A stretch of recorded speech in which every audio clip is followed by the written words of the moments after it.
2024 లేదా 25లో డిగ్రీ లేదా బీటెక్ చదివారా? సాఫ్ట్వేర్ జాబ్ కోసం ఎదురు చూస్తున్నారా? అయితే కోడ్ జ్ఞాన్ 100 డేస్ కోర్సులో చేరండి, జాబ్ సాధించండి. నమస్కారం అమ్మ గారు. నమస్తే అమ్మా. శని వక్రించడం అంటే ఏంటి? శని వక్రించినప్పుడు ఏ రాశుల వారికి ఎలా ఉండబోతుంది దాని ప్రభావం, అండ్ అలాగే ఎస్పెషల్లీ వారు ఎలాంటి జాగ్రత్తలు పాటించాల్సిన అవసరం ఉందంటారు అమ్మ గారు? తప్పకుండా అమ్మా. శని వక్రించడము అంటే ఈ యొక్క జూలై 18వ తారీఖు దగ్గర నుంచి నవంబర్ 27వ తారీఖు వరకు సుమారు 140 రోజుల పాటు శని వక్రించడం అనేటువంటిది జరుగుతోంది. ప్రస్తుతం శని మీనరాశిలో సంచారం చేయడం జరుగుతోంది. సో ఉత్తరాభాద్ర నక్షత్రం నుంచి పూర్వాభాద్ర నక్షత్రానికి ఆయన వక్రము అనేటువంటిది జరుగుతోంది. సుమారుగా 4.5 నెలల పాటు వక్రం అనేటువంటిది కనబడుతోంది. సో ఈ వక్రించడము అని అంటే ఏంటి అంటే, సో శని ఎప్పుడైతే వక్రిస్తారో ఆయన జనరల్లీ డిసిప్లైన్డ్ ప్లానెట్ అండి. అంటే ఒక మోటివేషన్ కానీ, ఇన్స్పిరేషన్ కానీ, క్రమశిక్షణ, నిబద్ధత, కట్టుబాట్లు, బాధ్యత ఇలాంటివన్నీ కూడా మనకు నేర్పించేటువంటి ప్లానెట్ శని. అలాంటి శని ఎప్పుడైతే వక్రించారో ఆయన యొక్క హాని కలిగించేటువంటి కిరణాల నుంచి మనం కాస్త బయటపడతామని చెప్పచ్చు. అంటే చాలా విధాలుగా మనం చెప్పుకోవచ్చు. శని జనరల్గా మందగమనుడు, అంటే స్లో మూవింగ్ ప్లానెట్. ఎప్పుడైతే వక్రిస్తారో ఫాస్ట్గా రిజల్ట్స్ అనేటువంటివి వస్తాయి. అదేవిధంగా శని జనరల్లీ పాపగ్రహం అండి, కానీ వక్రించినప్పుడు శుభ ఫలితాలు అనేటువంటివి ఇచ్చే అవకాశం ఎక్కువగా కనబడుతూ ఉంటుంది. అయితే వక్రించడము అని అంటే శుభాలే జరుగుతాయి అన్నమాట. శుభాలు జరుగుతాయి. సో శని వక్రించడము అని అంటే ఏంటి అంటే, జనరల్లీ వక్రించడం అంటే వెనక్కి ట్రావెల్ చేయడం అని అనుకుంటూ ఉంటారు. సో వక్రించడం అంటే ట్రావెల్ చేయడం కాదు. సౌరమండలంలో నిజానికి ఏ గ్రహము కూడా వెనక్కి వెళ్తున్నట్టుగా మనకు ఎవరికి కూడా కనబడదు. అంటే ఏదైతే గ్రహాలు తమ యొక్క కక్షల్లో ప్రయాణం చేస్తూ ఉంటాయో, శీఘ్రంగా ఫాస్ట్ మూవింగ్ ప్లానెట్ అనేటువంటిది ముందుకు వెళ్ళినప్పుడు, స్లో మూవింగ్ ప్లానెట్ వెనకాల ఉన్నప్పుడు మనకి వక్రించడము అనేటువంటిది మనకి కనబడుతూ ఉంటుంది. అది దృష్టి మీద కాదు, అది ఒక భ్రాంతి మాత్రమే. సో వక్రించడం వల్ల ఆ ఫలితాలు అనేటువంటి గ్రహాల యొక్క కాంతి అనేటువంటిది భూమి మీద పడడం వల్ల మన మీద మార్పులు చేర్పులు ఉంటాయి అనేటువంటి దాన్ని మనం గుర్తించాం కాబట్టి, శాస్త్రవేత్తలు గుర్తించారు కాబట్టి, ఇలా వక్రగతి అనేటువంటిది కలిగినప్పుడు, ఆ కక్షల్లో మార్పులు చేర్పులు జరిగినప్పుడు దాని యొక్క కాంతి వల్ల మనుషుల మీద, జీవరాశుల మీద ప్రభావము అనేటువంటిది మారుతుంది. సో ఇక్కడ మీనరాశిలో శని అనేటువంటి ఆయన వక్రించి ఉన్నారు. సో శనికి ఎప్పుడు కూడా 3 దృష్టులు ఉంటాయి సిరిగారు. అంటే 3వ స్థానము, 7వ స్థానము, 10వ స్థానము. ఉదాహరణకి ఆయన మీనరాశిలో సంచారం చేస్తూ ఇప్పుడు వక్రించారు. ఆయన యొక్క దృష్టి ఫస్ట్ 3వ దృష్టి ఎక్కడ ఉంటుంది? వృషభ రాశి మీద సంచారం చేస్తూ ఉంటుంది ఆయన యొక్క దృష్టి. సో ఒక్కొక్క రాశి రీత్యా వృషభ రాశికి సంబంధించి ఎలా ఉంటుంది అనేటువంటిది మనం చూడొచ్చు. తర్వాత 2వ దృష్టి 7వ స్థానం మీద ఉంటుంది, 3వ దృష్టి 10వ స్థానం మీద ఉంటుంది. సో ఈ యొక్క దృష్టి వీక్షణల రీత్యా ఒక్కొక్క రాశికి ఒక్కొక్క రకమైనటువంటి ఫలితాలు అనేటువంటివి చెప్పబడుతూ ఉంటాయి. కొంతమందికి శుభ ఫలితాలు ఉంటాయి, కొంతమందికి అశుభమైనటువంటి ఫలితాలు ఉంటాయి. ఉమాగారు మీరు అన్నట్టుగానే 140 డేస్ శని వక్రించడం ప్రభావం అయితే ఉంటుంది అని చెప్పారు. అందులో భాగంగానే మకర రాశి వారికి ఎలా ఉండబోతుంది, వారు ఎలాంటి పనుల్లో జాగ్రత్త తీసుకోవాల్సిన అవసరం ఉందంటారు? మకర రాశి వాళ్ళకి జరిగినటువంటి మార్చి 30వ తారీఖుతో వీళ్ళకి ఏలినాటి శని అనేటువంటిది వెళ్ళిపోయిందండి. అయితే వీళ్ళకి శని యొక్క ప్రభావం పోయింది అనుకునేటువంటి లోపే వక్రించడం అనేటువంటిది జరగడము. అయితే ఇది 140 రోజులు, సుమారుగా 4.5 నెలల పాటు వక్రించడం మూలాన మళ్ళా ఏలినాటి శని ఆఖరి దశలో 2వ స్థానంలో శని ఉన్నప్పుడు ఎలాంటి ఫలితాలు ఇస్తారో అలాంటి ఫలితాలు ఇచ్చేటువంటి అవకాశాలు ఎక్కువగా ఉంటాయండి. అంటే ఆర్థిక సమస్యలు కావచ్చు, లేకపోతే ఆరోగ్య సమస్యలు కావచ్చు, పనులన్నీ కూడా పెండింగ్ పడడం కావచ్చు, రుణ బాధలు, లోన్స్ పెట్టాల్సినటువంటి అప్పు చేయాల్సిన పరిస్థితి రావడం కావచ్చు. ఈ 4 మాసాలు ఎస్పెషల్లీ వెరీ వెరీ కేర్ఫుల్గా ఉండాలండి. బికాజ్ వీళ్ళకి గురుబలం లేదు, 2వ స్థానంలో రాహు, ఇప్పుడు 2వ స్థానం మీద పడేటువంటి యొక్క శని గ్రహం యొక్క ప్రభావము. సో ఈ పరిస్థితుల్లో హెల్త్ అనేటువంటిది, వెల్త్ అనేటువంటిది, ప్రతిదీ కూడా కెరీర్లో కూడా వెరీ వెరీ కేర్ఫుల్గా ఉండాలి. ఎందుకు అంటే మిగతా అన్ని రాశుల వాళ్ళకి కాస్త ఫేవరబుల్గా ఉన్న మకర రాశి వాళ్ళకి కొద్దిగా జాగ్రత్తగా ఉండాల్సిన అవసరం మాత్రం కనబడుతుంది. అయితే శనిగ్రహము 3 దృష్టులు కలిగి ఉంటుందండి. 3, 7, 10 అనేటువంటి దృష్టులు. మేజర్గా 3వ స్థానం అంటే వృషభం అవుతోంది మీనరాశి దగ్గర నుంచి, 7వ స్థానము అంటే కన్యారాశి అవుతోంది మీనరాశి దగ్గర నుంచి, తర్వాత 10వ స్థానము అంటే ఈ యొక్క ధనస్సు అవుతోంది మీనరాశి దగ్గర నుంచి. ఈ 3 కూడా ప్రభావితం అవుతాయి.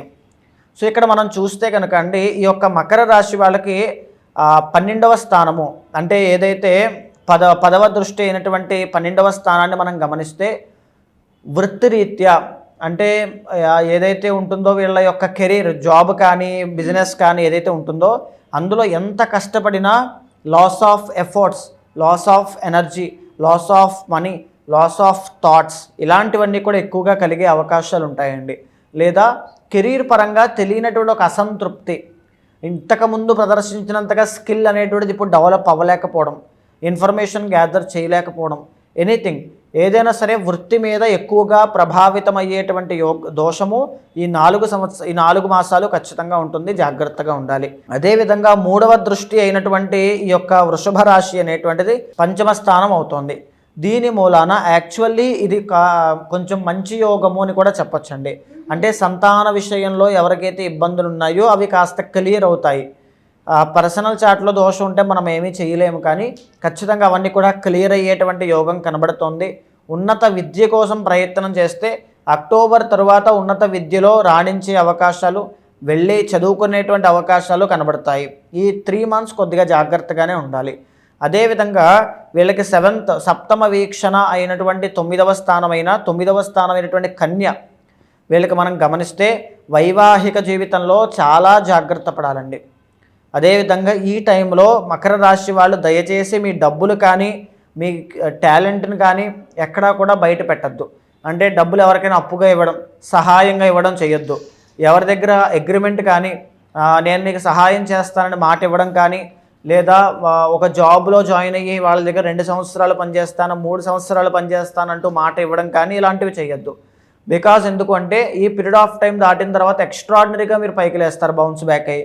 అప్పుడు మళ్ళీ మీరు రిగ్రెట్ ఫీల్ అయ్యే అవకాశాలు ఎక్కువ ఉంటాయి. కాబట్టి ప్రస్తుతం కాస్త జాగ్రత్తగా ఉండండి. ఎలాంటి నిర్ణయాలు మీ జీవితంలో తీసుకుంటూ ఉన్నా పర్సనల్ చార్ట్ తీసుకుని మాత్రమే, ఆధారంగా చేసుకుని మాత్రమే ముందుకు వెళ్ళాలి. అయితే 3వ స్థానంలో శని వక్రించడము అనేటువంటిది చూస్తే పనులన్నీ కూడా చకచకా పూర్తవ్వడం అనేటువంటిది మానేసి ఈ 4 మాసాల్లోనూ జాప్యం జరుగుతుందండి. అడ్డంకులు, ఆటంకాలు బాగా ఎక్కువగా వస్తూ ఉంటాయి. లేదా వేరే వ్యక్తుల యొక్క ఇన్ఫ్లుయెన్స్ అనేటువంటిది పట్టడం వల్ల ఉన్నటువంటి డబ్బంతా కూడా ఎక్కడైనా ఇన్వెస్ట్మెంట్గా పెట్టడం లాంటివి జరిగే అవకాశాలు ఉంటాయి. అలాంటి విషయాల్లో కూడా జాగ్రత్తగా ఉండాలి. ముఖ్యంగా పెద్దవాళ్ళు కానీ ఎవరైనా సరే అర్థరైటిస్, కీళ్లవాతం విషయంలోనూ, వాత దోషం విషయంలోనూ, తర్వాత వెన్నుపూసకి సంబంధించిన ఆరోగ్య సమస్యల విషయంలోనూ, పాదాలకి సంబంధించిన ఆరోగ్య సమస్యల విషయంలోనూ ఎస్పెషల్లీ జాగ్రత్తగా ఉండాలండి. అయితే ఇలా ఈ మకర రాశి వాళ్ళు మీ పర్సనల్ చార్ట్లో శని బాగున్నారు అంటే ఇబ్బంది ఏమీ లేదు. కానీ గోచారంలో శని బాగా లేదు కాబట్టి ఎవ్రీ సాటర్డే ఒక పూట భోజనం, ఒక పూట పలహారం చేస్తూ శని భగవానుడి కోసము నువ్వుల నూనెతో స్వామికి అభిషేకం చేయిస్తూ, నల్ల నువ్వులు దానంగా ఇస్తూ, తర్వాత ఆంజనేయ స్వామి వారికి ఆకు పూజ చేయిస్తూ, లేదా వెంకటేశ్వర స్వామి వారి యొక్క దర్శనం చేసుకుంటూ, శివుడి యొక్క ఆరాధన చేస్తూ సేఫ్ గేమ్ ఆడడం చాలా ఇంపార్టెంట్. ఈ 4 మాసాలు జాగ్రత్తగా ఉండండి. ఎలాంటి విషయాల్లోనూ, తగువుల్లోనూ, కలహాల్లోకి తావివ్వకుండా ప్రశాంతంగా ఉండడానికి ప్రయత్నం చేయండి. ఓకే, అంటే ఎలా ఉమ్మగారు మీరు అన్నట్టుగానే ఇది శని వక్రయించడం ఆల్మోస్ట్ మనకి 140 days ఉంటుంది అన్నారు. మరి ఈ టైం పీరియడ్లో మీరు అన్నట్టుగానే శుభ ఫలితాలు, అశుభ ఫలితాలు రెండూ ఉంటాయి.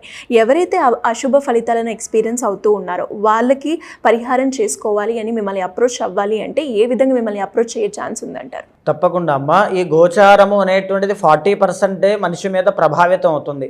మిగిలిన 60% పర్సనల్ చార్ట్ అనేటువంటి జన్మజాతకము, జన్మకుండలిలో నడిచేటువంటి గ్రహ దశలు, గ్రహ ఫలితాల మీద ఆధారపడి ఉంటుంది. కాబట్టి ఖచ్చితంగా మీ పర్సనల్ చార్ట్ చూసుకునే ప్రధానమైన నిర్ణయాలు తీసుకోవాలి.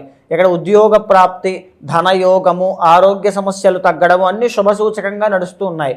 ఎప్పుడైతే ఇంత శుభ పరిణామాల్లో కూడా ఇంకా తీవ్రమైనటువంటి ఇబ్బందులు పడుతున్నారంటే పర్సనల్ చార్ట్లో తెలియనటువంటి ఒక దోషం ఖచ్చితంగా ఉండి ఉంటుంది. సో దానికి సంబంధించి ఎప్పుడైతే మీరు శాంతి పరిహారములు కానీ, దేవతారాధన కానీ, శ్లోకపారాయణ కానీ, మంత్రపారాయణ కానీ చేస్తూ ఉన్నారో ఖచ్చితంగా గ్రహాల్లో ఎన్నో తెలియనటువంటి మార్పుల వల్ల ఫాస్ట్గా ఇమీడియట్ రిజల్ట్స్ అనేవి కనబడతాయి. బికాజ్ మనం చెప్పుకున్నామండి, శని వక్రించినప్పుడు ఫాస్ట్ రిజల్ట్స్ అనేటువంటివి ఇస్తారు. సో ఈ టైంలో మీరు ఏదైనా చేసుకోవడం వల్ల, జాగ్రత్త పడడం వల్ల, ప్రికాషన్స్ తీసుకోవడం వల్ల చాలా మంచి రిజల్ట్స్ అనేటువంటివి ఎక్స్పెక్ట్ చేయొచ్చు. సో అలాంటి వాళ్ళు ఉంటే కనుక మీకు కింద కనిపించే నెంబర్కి కాల్ చేస్తే మా వాళ్ళు పూర్తి వివరాలు అందిస్తారు. తప్పకుండా మీ యొక్క గోచారాన్ని మీ పర్సనల్ చార్ట్ని సమన్వయం చేస్తూ ఏదైతే జాగ్రత్తలు తీసుకోవాలో, ఏదైతే శాంతి పరిహారములు ఆచరించాలో అవన్నీ మీతో ఆచరింపచేసి భగవత్ అనుగ్రహం కలిగేలా చేస్తాను. థ్యాంక్ యూ ఉమా గారు, థ్యాంక్ యూ సో మచ్. నమస్తే అండి.